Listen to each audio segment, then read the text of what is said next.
Thanks very much, Chair.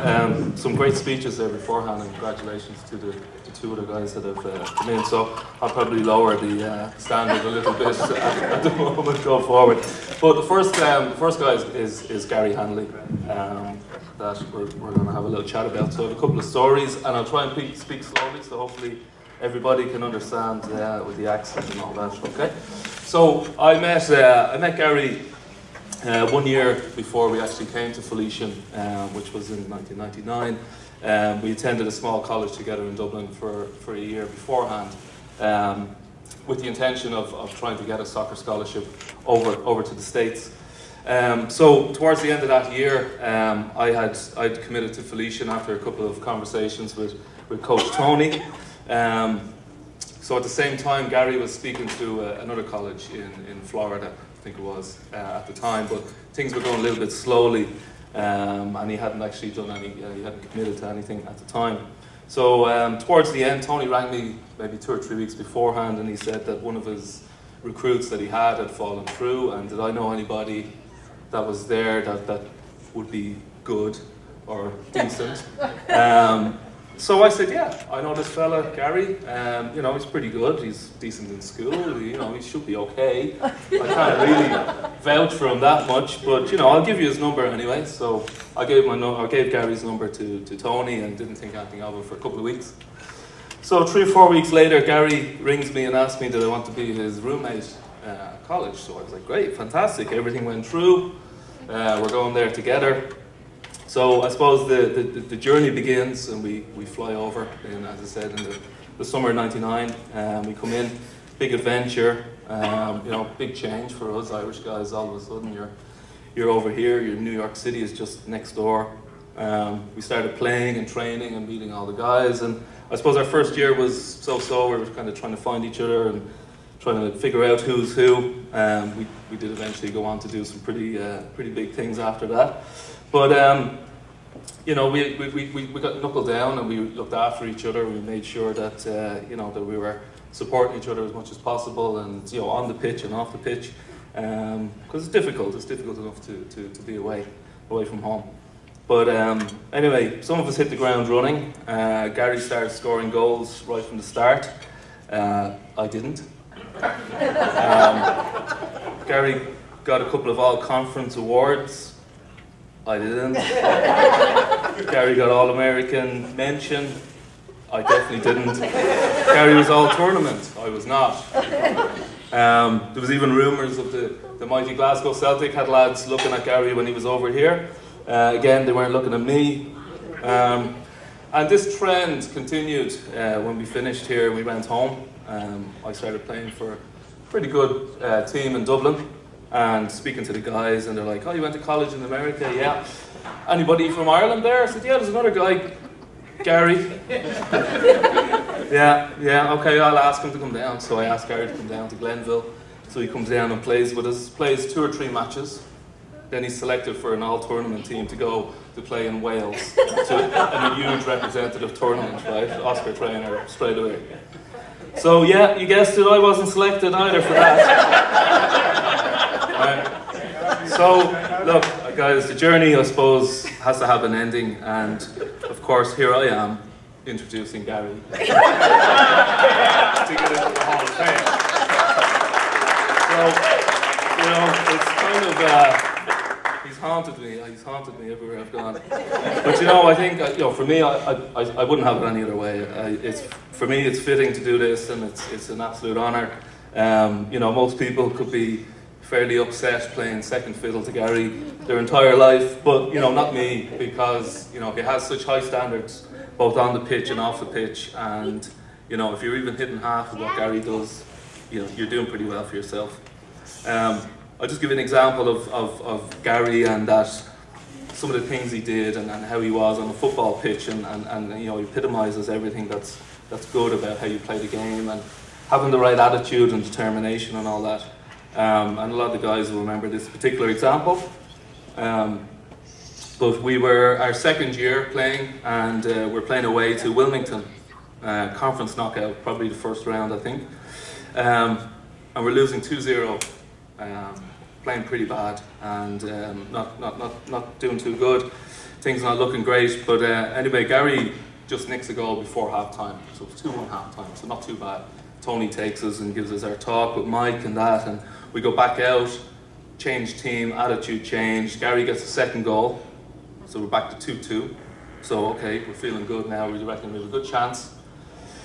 So I suppose not long after that, Gary gets a bad injury. I think probably even when he was scoring the second goal, gets a bad injury on his arm, and he has to go off. So he's gone. Big loss to the team. So the rest of us are just digging in, you know, trying to keep ourselves in the game as much as possible, and see what happens. But I suppose out of nowhere, Gary reappears onto the pitch. Where's he after coming from? You know, straight in. Gary comes in, and within 5 minutes he scores his third goal. So he completes his hat trick, which is always a big thing in soccer, and we win the match.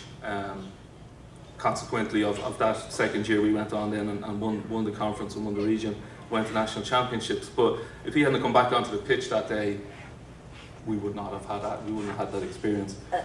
So the next day, anyway, we get back to the college, and you know, we're all pumped for the next game. We find out that Gary had broken his arm scoring that second goal, and while he was off the pitch with a broken arm, had somehow managed to convince the athletic trainers that he was okay to come back on. And that's the determination, and that's the kind of player that Gary was, that he didn't want to let his teammates down, you know, and he somehow managed to get himself back on, and not only do that, but scored the third winning goal, and that started the journey for us collectively as a team, which was amazing. So look, I'm absolutely honoured and proud to stand up here, so I'll ask you all now please to stand and allow me to introduce my teammate, my roommate and my friend Gary Hanley.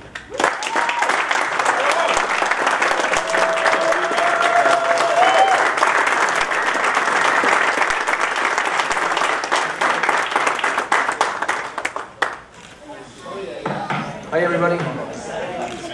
He has me emotional now. Whoa. I'm a little bit nervous as well. But bear with me. And I will talk slow as well, as Aidan said.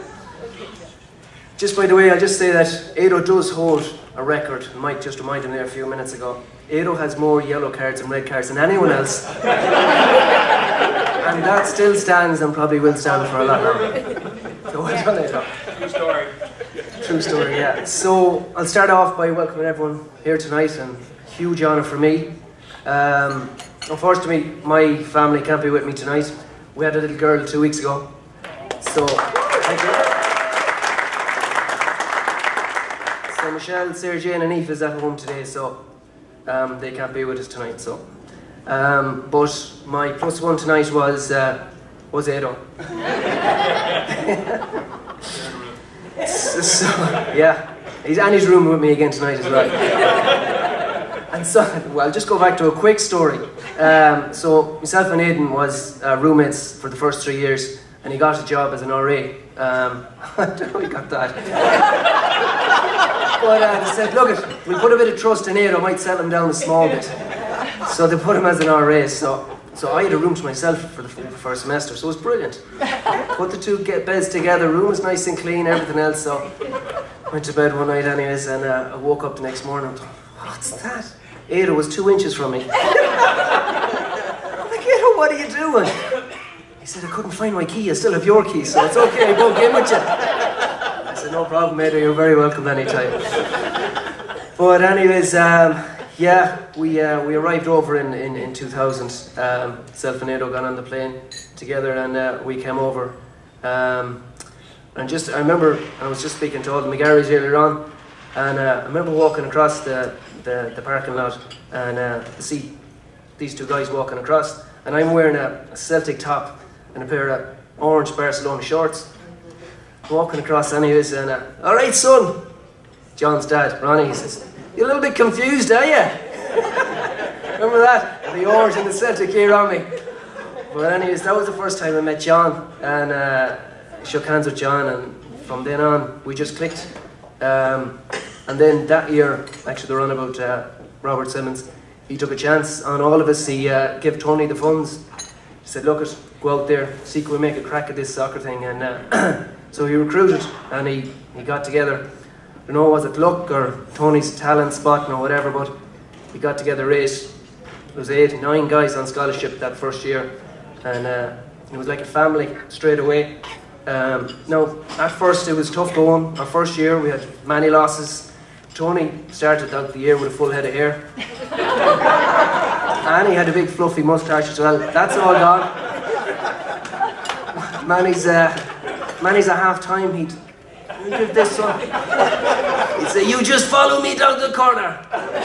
So we went down anyways, and first year was tough going. But he got together and he got his shape together, and our second year we started to gel and bond. I was meant to say as well, Felician actually found me. I was going to another university in Tennessee, like that Aidan put in a word for me. Their head coach headed off somewhere else, and I didn't get that opportunity, but I was lucky because I landed in Felician, and I'm very happy for that. So I must give a lot of praise to Tony and Mike, them 2 guys that worked so hard with us, to gel us, to tell us that we were a small school. In our first year, we were going to tournaments, and they were like, "Who's this Pelican College?" Nobody knew us. Like, who? But one thing for sure is, they knew us after that game. We were Felician, and they remembered us after that, because nobody pushed us over. We were 12, 13 guys some games. We'd no goalkeeper, so we got a guy to go in goals. We said, "Hector, don't save it, just let it hit you." Everything hit Hector. Hit him in the head, hit the post. Everything hit Hector. He couldn't kick the ball out, so we got Aidan to kick it out. So we said, Aidan, Sasha, Kwame act as goalkeepers as well. So they saved more balls than Hector did. But Hector had a jersey on him, and Hector done a job for us. Where are we going now with this? Yeah, there was one of the years as well, our third year, and I gone home for the summer, and I came back, and Tony goes, "What's wrong with Gary? He's not scoring goals. Something's happening. I don't know." I couldn't get the ball in the net, and we're maybe 3, 4, 5 games in, and my wife now, Michelle, came over to see me. And it all changed, and I started scoring goals after that. So maybe I was a little bit homesick, but anytime I got homesick, all the guys were there for me, and one especially, myself and John, we bonded very well. We roomed together a lot when we were away. He was the big guy up front, I was the small guy in around his legs. We always got flicks on each other, we helped each other out, we scored goals together. But of course none of it was possible without our midfield and our defence, and of course our goalkeeper. We were a team, we worked very hard together, on and off the field. Many of the time Tony told us, "Go, get oxygen in the brain, go find grass, run." We upset Tony a lot, but he worked hard with us. And I think it paid in the end. So all I can say is, thanks very much for Felician University for giving me this opportunity, for nominating me. It's a huge honour. I flew in yesterday, I fly out tomorrow, so that just tells you how much it means to me. So all I can say is thanks very much, and thanks everybody.